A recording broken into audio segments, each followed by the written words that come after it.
Muy bien. Excelente. Vamos a empezar por lo que más me interesa, que es la mujer enferma. Sublime. Muy bueno. Sublime. Digo, no tengo tatuajes, me voy a tatuar el nombre. Sí, Johanna Hedva, acá en el corazón. Johanna Hedva, nos tatuamos en el corazón. Johanna Hedva, amor eterno. A Johanna Hedva entendió todo. Johanna entendió absolutamente todo. Bueno, vamos a empezar con ese texto que es, en principio, el que más me interesa. Y vamos a relacionarlo con el abecedario. Vamos a ir haciendo unas relaciones con el abecedario de Deleuze.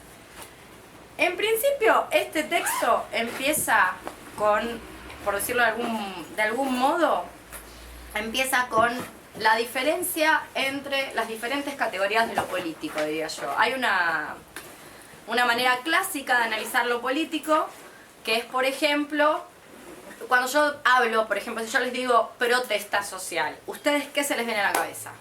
Digan lo que se les viene a la cabeza cuando se habla de protesta social. Enojo. ¡Ay! Timbre. Eso va a quedar, ese ay. Bueno, entonces, cuando pensamos protesta social, pensamos en el espacio público, pensamos que la política es lo que se desarrolla en el espacio de la ciudad, en la calle. Esa es una manera de la política, sin duda, nadie lo está negando. Pero Hedva está señalando otro tipo de manifestación, que eso va a ir de tarea para ustedes, lo voy a preguntar y también va a ser parte de la tarea que ustedes tienen que hacer para la semana que viene, que es qué pasa, cómo se pueden manifestar, cómo pueden expresarse o protestar aquellos cuerpos que por el motivo que sean no pueden ir a ese espacio de lo público. Las razones para no ir a ese espacio de lo público pueden ser, ya sea que son cuerpos, como el caso de Hedva, con un diagnóstico de discapacidad, entonces no se puede trasladar. ¿Quién es? Posta, esto ya se pasó de claro oscuro. ¿Quién es? Bueno, entonces, ¿cómo se pueden manifestar esos cuerpos que por el motivo que sea no pueden trasladarse hacia el espacio de lo público o el espacio que usualmente está designado como lo público? Los motivos para no poder acceder a ese espacio son múltiples. Hedva lo dice, o sea, no es simplemente aquellos cuerpos que tengan un diagnóstico de discapacidad. También podría tratarse de cuerpos que, no sé, por ejemplo, no los puede ver el jefe, o como fueron ustedes quizás no lo sepan, o tal vez sí, pero las primeras marchas del orgullo gay aquí en Buenos Aires, toma, di que un mate te están pasando. Gracias. No le pases a Mai porque Mai pobre filma, entonces si vos le pasás es como, ¿ves que no sirve? Mira, Ya no sirve. Tiene. Ya no sirve, sí, Mai es todopoderosa, pero tampoco nos extrememos.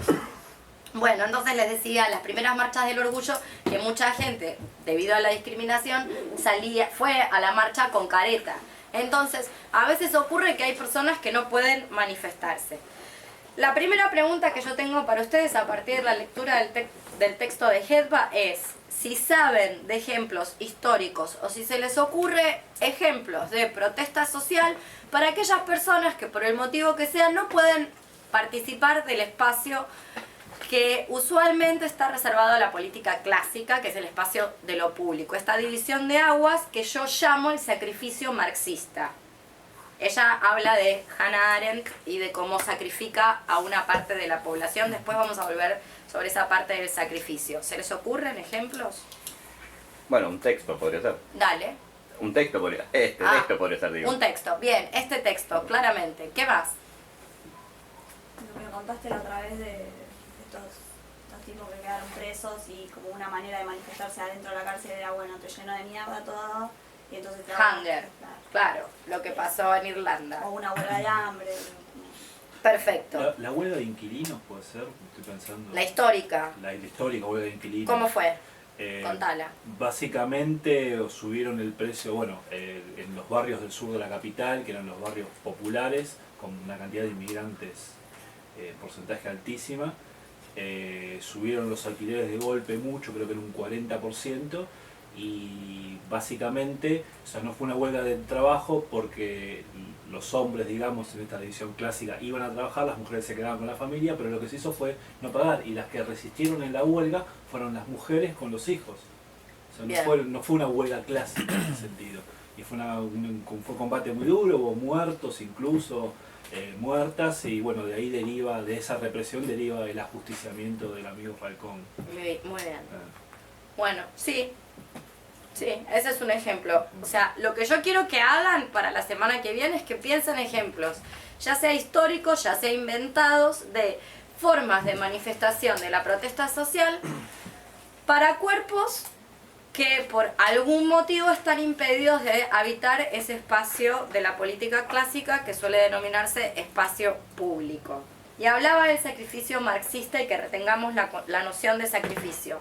Porque el sacrificio marxista, que ella denomina que es el sacrificio que realiza... ¿Le pones agua?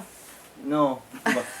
Tiene, que ella denomina que en realidad es el sacrificio que hace Hannah Arendt en esa divisoria entre lo que es lo político y lo que no es político, tiene que ver con lo visible, o sea, ¿qué se ve? ¿Qué es lo que se está viendo? Entonces, como el requisito de lo político es, o el requisito de la manifestación o la protesta política es aquello que se ve. Lo que no se ve, entonces no es político, con lo cual Hetva finalmente colige que hay una sección importantísima de la población que no está incluida, porque no se la puede ver, por el motivo que sea. A mí me parece eso para tenerlo muy en cuenta. Y decía que retengamos esta noción de sacrificio porque encontramos esa noción de sacrificio en el alcohólico o el adicto en el abecedario de Deleuze. ¿Qué es lo que hace, según Deleuze, en su abecedario, las personas que, como habíamos dicho la otra vez, tienen problemas de consumo? Un consumo problemático ya sabemos que a Diego no le gusta. O sea, que están designadas como un consumo que sería supuestamente problemático. Deleuze va a decir que esas personas sacrifican. ¿Qué sacrifican? Y aquí hay un problema o un interrogante muy interesante. Efectivamente se produce un sacrificio en pos de esto que Deleuze denomina esto que la vida tiene tan potente que una manera de sobrellevarlo o de ponerse a ese nivel es el consumo de sustancias. Hasta ahí Deleuze. Bueno, para quienes ya están más avesadas en Spinoza, tienen que recordar que el problema no es el sacrificio, sino no sacrificar la parte constitutiva de la esencia singular. Es decir, ¿cuál es la parte constitutiva de la esencia singular? Si tu esencia singular está definida, pongámosle, por tus manos, de repente meterlas en el fuego para, no sé, algún tipo de ritual no convendría. O como decía Lupe la otra vez, no me voy a poner a experimentar, tuve ya un brote, no me voy a poner a experimentar con ayahuasca a ver qué onda, si me cura. De la misma manera que yo no voy a ir a hacer todas esas curas homeopáticas y dejar de tomar el inmunomodulador. ¿Se entiende lo que quiero decir? O sea, esa es otra manera de ver el consumo. El problema estaría si el sacrificio se produce en la parte constitutiva. De ahí vuelvo al Piti. Piti no está destruyendo sus partes constitutivas. La labor que a él le interesa realizar, que ha sido la de siempre, esa la puede realizar. Después, sí, debe tener los órganos, digamos que no vamos a poder trasplantar nada de lo del Piti. Pero bueno, qué sé yo, es un riesgo colateral, por decirlo de alguna manera. ¿Se entiende? Digo, para relacionar estas nociones de sacrificio de un lado y del otro. La otra cuestión que me interesa del texto de Hetva, que es infinitamente rico porque me parece que trae a colación cuáles son las nuevas formas de hacer política, cuáles serían las nuevas formas de hacer política, tienen que ver con la manera en la que consideramos, o la manera en la que el capitalismo nos ha enseñado a considerar la enfermedad. Según Hetva, ¿cómo define el capitalismo la enfermedad? Hay dos definiciones, o por lo menos una, diría yo, y después hay otra que se me ocurrió a mí. ¿Cómo define el capitalismo la enfermedad? Con los medicamentos. No. La incapacidad de producir. Claro, podría trabajar o no. Por el tiempo. La enfermedad es algo que pasa ¿qué? Es un momento. Es un momento. Claro, son enfermedades Este es el primer agudas. engaño del capitalismo. Claro. Es Como es un aguda. resfrío. Sí. Un resfrío. Tenés el resfrío, 7 días, te curás. Eso es la enfermedad. Entonces, así como Deleuze y Guattari tanto en Antiedipo 1000 mesetas, hablan de que hay dos esquizos. Está el esquizofrénico. El esquizofrénico producto de la institución carcelaria psiquiátrica y de la medicación, que es a su vez productivo al sistema, pese a sí mismo.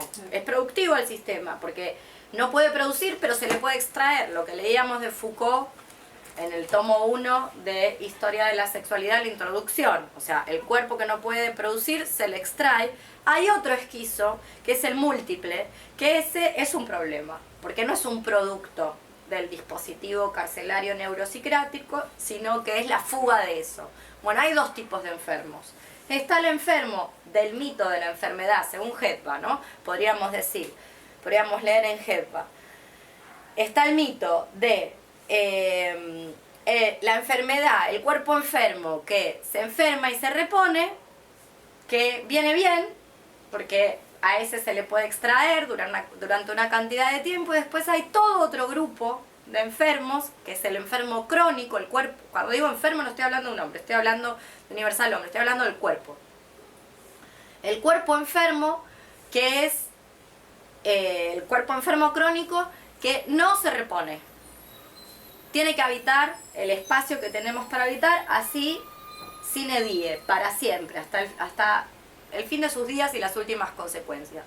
Entonces, ¿qué va a decir Hetba de esos cuerpos enfermos crónicos? Que esos cuerpos enfermos crónicos al capitalismo les convendría que hubieran desaparecido, que no hubieran nacido, que no existieran. Son un trastorno, son un lastre. ¿Se entiende? O sea, son un problema en términos de capitalismo. El ejemplo de esto es clarísimo. Mi prótesis, si yo la voy a comprar, sale, creo que la puedo conseguir a 140 lucas. ¿140.000 pesos? Sí, si yo la compro. ¿Sabes cuánto la paga la obra social? ¿Cuánto? 300. Claro. Todos agarran de ahí un pedazo, aparte de lo legalmente comercial, que también es ¿300 un pesos robo. le cuesta tu obra social? 300 lucas le cobran. Si yo la compro, la consigo 140, 150. La obra 1000. social la paga 1000. No, La pero paga 300.000 la 300.000 paga pesos la paga el doble. La paga más cara la obra social. Yo la consigo en 150.000 Porque pesos, que todos- es una fortuna, pero la obra social paga el doble. El doble. Sí. La agarran todos de ahí. Bueno, Hay extracción ahí, hay extracción en la investigación médica también, los protocolos de investigación. O sea, pero lo que está pensando Hetba es un tipo de cuerpo enferma que no es funcional, porque es tan onerosa que debería haberse muerto antes, que es el cuerpo crónicamente enfermo. Los espartanos tiraban. ¿no? Exactamente, el que los espartanos tiraban por el monte Taygeto, porque no era útil. O sea, no es rentable porque se pasa, primero porque no puede trabajar, y no hay manera de que pueda trabajar, por lo menos en la economía formal, y por otro lado porque va a requerir apoyos, en este caso institucionales, o no, porque a veces no hay aval institucional, y eso no quiere decir que no tengas una enfermedad crónica o una condición crónica. Es decir, hay dos, tal como yo la estoy leyendo, hay un tipo de pensar la enfermedad como una manera de fugar del capitalismo, o como una caída, lo que el Comité Invisible Tikkun llama dejarse caer, o preferir no hacerlo, o el opt-out. O sea, que es el cuerpo del enfermo o la enferma crónica.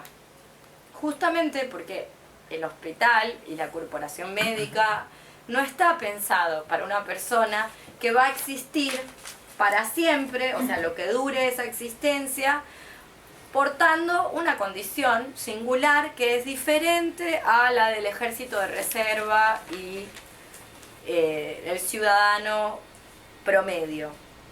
Que esa es una idea muy interesante. Entonces, es una idea muy interesante porque también define qué es el bienestar y qué es la salud.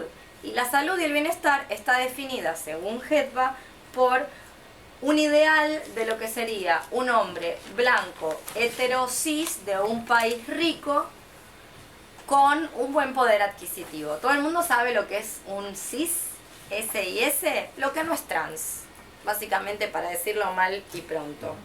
O sea, todo lo que no es trans es cis. Entonces Hetba va a decir, bueno, nuestra idea de salud, nuestra idea de bienestar es una persona de esas características. Con lo cual, si ustedes también leyeron, bueno, algunos de ustedes hicieron el curso, pero para quienes no hicieron el curso yo les mandé ese archivo de Disca South Park. Este debate lo van a encontrar en Martha Nussbaum. Martha Nussbaum, que es una filósofa feminista, es la encargada de decir, hay un video, lo pueden ver directamente el video de Vidas Examinadas, ponen Martha Nussbaum, Vidas Examinadas, está traducido. Y van a ver entonces allí esta idea de que en realidad esa ficción de que el bienestar y la salud es un hombre blanco, heterosis de un país por lo menos en condiciones económicas favorables y que a su vez él también tiene unas condiciones económicas favorables, es en sí mismo una falacia, porque ningún cuerpo, no importa cuán apto sea, permanece con esas mismas aptitudes todo el tiempo. Entonces, uno de los grandes invisibilizaciones del capitalismo a la hora de construir la enfermedad políticamente es invisibilizar que todas envejecemos y que la vejez viene, o sea, ya viene dada con unas ciertas condiciones, unas ciertas características que tienen que se parecen a los diagnósticos médicos. Y que eso, como dice Deleuze, no es en sí mismo una aberración. Eso en sí mismo no debería ser aterrador y darnos miedo. Lo que es aterrador de la vejez es la miseria, es la pobreza. Es el no poder, no tener dinero, el no tener condiciones dentro del capitalismo. Es todas las condiciones de miseria que hacen de la vejez una mierda. La vejez en sí misma no es mala. Eso es lo que nos va a decir Deleuze. Entonces se entiende, por un lado, invisibilizar que no hay cuerpo que resista el paso del tiempo de la misma manera, o sea, sin ninguna modificación, por una parte, y por el otro, esta otra idea de que la vejez en sí misma no es un mal, sino lo que es un mal, o sea, en esa construcción de pensar la vejez como una mierda, como una porquería, como algo que no debería ocurrir, algo que nadie quiere, lo que se está haciendo es invisibilizar la creación de la pobreza, que no es un fenómeno natural como la clorofila, ¿se entiende? Entonces, te asustan con la vejez, como, la vejez está llena de achaques. La vejez es vejez, está llena de cosas muy interesantes también. Lo que es terrible es la miseria, que cuando se suma a la vejez, es un desastre. Pero eso no tiene que ver con la vejez, va a decir Deleuze. Bien, entonces, el gran mito de la salud y todo lo de esa salud que nadie, finalmente, ¿cuántas personas gozan de esa salud? No sé, 4 personas. O sea, nadie tiene esa salud. Y durante toda la vida, menos. Nadie, eso ya podemos decir, nadie. Y que todo lo que no sea ese mito, entonces, es una desviación. Y hay una idea, que es una idea bien butleriana, que a mí me gusta mucho, pero mucho, que Hedva cita el texto, pero que Butler viene trabajando hace muchos años. De hecho, cuando vimos el taller de Disca South Park, ¿ves que me dijiste que me ibas a cebar? Sí, estoy... Todo mentira, todo mentira. Falsos cuidados. ¿Ves? Acá tenemos, acá hacia allí vamos. Son como esos cuidados de que me ibas a agarrar la platita para que no me tires. Si podés el todo cinturón mentira. negro, yo creo que te puedes llevar un mante. Todo mentira, sí. Leo, ¿se puede decir de las vacunas que también son parte de todas las enfermedades que hoy en día tiene toda la población? Digamos, viste que yo soy cero onda con las vacunas, ¿viste? Pero digo, lo que te inyectan es Empiezan a ver de enfermedad repente para que un vos montón. puedas producir, para que vos puedas acceder, digamos, para que le puedas dar plata al capitalismo también, ¿no? Yo creo, a ver, yo te voy a decir mi opinión. Yo me tengo que vacunar todos los años porque no tengo sistema inmunológico. Y la verdad, debo confesarlo, pese a que soy bastante antivacuna, hace la diferencia. Y posta la hace. O sea, realmente, no me explico por qué, pero me han mandado a vacunar, lo hice con reticencia y en un cuerpo que está inmunodeprimido, como el mío por lo menos, ha habido una diferencia. O sea, si no me vacuno me va peor, no es una opción. Yo creo esto, creo que lo mismo que decía la otra vez, así como el estrógeno, que es un elemento de control en los anticonceptivos para mujeres, así como el estrógeno en los cuerpos biopolíticamente asignados mujeres, un elemento de control, puede ser reapropiado por las travestis y las trans, para la producción de otro cuerpo, que no es necesariamente el cuerpo que la política de la biología designa, creo que hay una reapropiación farmacopolítica de ciertos elementos. Creo que cada vez que decimos toda medicación está mal, toda vacuna es... O sea, cada vez que hacemos esas lecturas bien polares, maniqueas, bueno y malo, corremos el riesgo, o sea, corremos el gran riesgo de no entender que a veces esas sustancias funcionan de maneras singulares y de que hay apropiaciones. Realmente hay apropiaciones. Por ejemplo, yo no podría vivir sin una inyección. Así de sencillo. Por lo menos ahora, más adelante veré. Quizás llegue el momento donde me ponga a experimentar. ¿Quién te dice? ¿Se entiende lo que quiero decir? Entonces, creo que hay que salirse un poco de esas... porque son lecturas simplistas. Que vuelvo a lo mismo que leíamos Enajenados. Que tienen que pasar por Enajenados, ya lo saben. O sea, la gente que se opone al producto farmacéutico para lo que se diagnostica como trastornos mentales es porque realmente no estuvo ahí y no sabe lo que es estar ahí, no sabe lo que es estar cortándose un brazo, no sabe lo que es estar pegándose contra la pared, no sabe lo que es sentir estar parasuicida, querer estar colgándose de la lámpara del techo, o sea, realmente no lo sabe. Por eso está hablando mal de la sustancia, lo cual no quiere decir que la sustancia sea buena, sino que vos podés hacer un agenciamiento. ¿Qué es hacer un agenciamiento? Es realizar una máquina. El estrógeno no es bueno. Y sin embargo, las trans y las travestis les cae bien el estrógeno, porque les feminiza el cuerpo. Entonces ahí hay un agenciamiento que es del orden de la afirmación. Entonces yo no te puedo decir vacuna buena, vacuna mala, nos oponemos a la vacuna, ¿qué hacemos? Digo, no quisiera caer en eso. Quiero pensar que se pueden generar agenciamientos que sean del orden de lo potente. Eso no quiere decir que no va a ser con costos. Simplemente que me parece complicado tirar esas máximas de lo que está bien y lo que está mal. Lo cual no implica no ser anti, o sea, mantener como una desconfianza, ¿no? Lo que claramente no está bueno es la universalidad y la obligatoriedad de las vacunas. Digo, Sí. eso es más, como ese argumento es fácilmente desarmable. Digo, que Eso. sea para todos y obligatorio. Que sea y menester para ingresar a la escuela, sí, que o a para su vez cobrar la es asignación por obligatoria. hijo, también. O para cobrar la asignación por hijo, o para entrar a la escuela, que por otro lado es obligatoria, y si no mandas a la hija o al hijo o al hije a la escuela te sancionan legalmente. Bueno, eso es una mierda. Sí, también te sancionan legalmente si no les pones las vacunas y alguien de tu familia inicia acciones legales. Por abandono de persona. Sí. Eso es lo que no está bueno. Entonces, ¿qué es lo que no está bueno? Lo que no está bueno es la judicialización de toda cuestión individual y personal de nuestras vidas privadas. Y ahí vuelvo a Hedva. ¿Qué dice Hedva? Hay otra manera de lo político, que es, primero empieza por lo personal, después retomo lo que iba a decir de Butler, pero esto viene a cuento de lo que traías vos. ¿Qué es lo personal? O sea, el feminismo radical, el feminismo de los 70, en su mayor parte era un feminismo marxista. Venía de los partidos de izquierda. Los partidos de izquierda, ¿qué le decía? ¿Qué le decía el marxismo clásico? Las mujeres de estos partidos iban, primero que estaban sometidas siempre a un escalafón en el que quedaban por abajo de los grandes cuadros.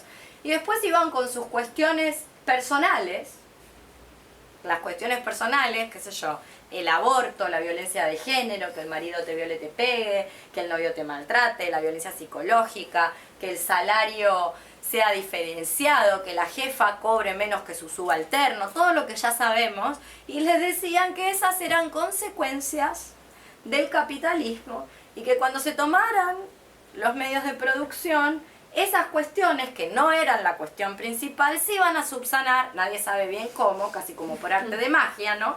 Tomamos la fábrica, entonces el obrero, que es bien marxista y que tomó la fábrica, va a dejar de ir a su casa a golpear a su esposa. No sabemos cómo, pero No, eso antes. pasaba. Claro, lo vino haciendo, 20 años lo hizo. Y el día que tomemos la fábrica, eso, como por arte de magia, va a emerger una nueva conciencia. Wow. Me ganaron. ¿Qué cosa? No, decir que estás enfermo para faltar al laburo. Igual hablamos como de una relación laboral de confianza, digo, no hace falta. Si hay una relación laboral de confianza, vos podés decir, che, no voy, no tengo Muchas ganas. veces uno alude que está enfermo porque esto de caerse del capitalismo, como que si estás enfermo, entendiendo la enfermedad como está agudo, como que estás resfriado o con faringitis, estás habilitado para no ir al laburo con menos culpa, ponele, que si decís, che, hoy no tengo ni ganas de ir al laburo, el laburo es una mierda. Como esto, la posibilidad de... La necesidad a veces de decir que estás enfermo como para poder faltar al trabajo o caerte momentáneamente del capitalismo. ¿Cómo parece? Sí. Sí, Sucede, de hecho o sea, es uno de los marcadores de ingreso al capitalismo, o sea, el poder trabajar. Y de ingreso a la salud. O sea, ¿quién es la persona sana? Porque, o sea, por ejemplo, tomemos un caso. Alejandra Pizarnik. En la construcción, después vuelvo a esto de lo personal y lo privado, no me quiero ir de tema. Lo personal y lo privado, ¿no? Se ha construido un mito sobre Alejandra Pizarnik, que es la niña suicida, ¿no? Bueno, probablemente, digo, cuadro de depresión, la verdad es que no lo sé. A mí me parece que operó más el dispositivo psicológico, tener un mal terapeuta, que era el famoso Pichon Rivière, que bastante lo obturaba su lesbianismo. O sea, esa obturación debe haber jugado un gran papel en esa decisión de suicidio. Y efectivamente, no estaba posibilitada de realizar el trabajo dentro del capitalismo. No es que estaba imposibilitada de trabajar. Ella trabajaba en su tarea como poeta, como escritora, como ensayista. O sea, eso lo podía realizar. ¿Y cómo? Exactamente. ¿Y cómo? Entonces, ¿qué es lo que se toma como rasgo de locura? En realidad lo que se toma como rasgo de locura es que es un rasgo de salud. Sí. Es súper saludable no poder trabajar, por decirlo de alguna manera. Habla bien de vos no poder insertarte en ese lugar. Sí, los libros de medicina, cuando hablan de la gravedad o del peso... Chuchi, así les dejas, porque les cuesta la puerta esa. Como el peso para la sociedad, dicen, esta enfermedad es grave, no tanto por la mortalidad que genera, pero sí genera tantos días de faltas de trabajo al año, y te lo ponen como en la introducción de tal enfermedad. Nos preocupa a nosotros porque genera 2.500 faltas al laburo por año, y entonces hay que encontrar cosas para solucionar eso.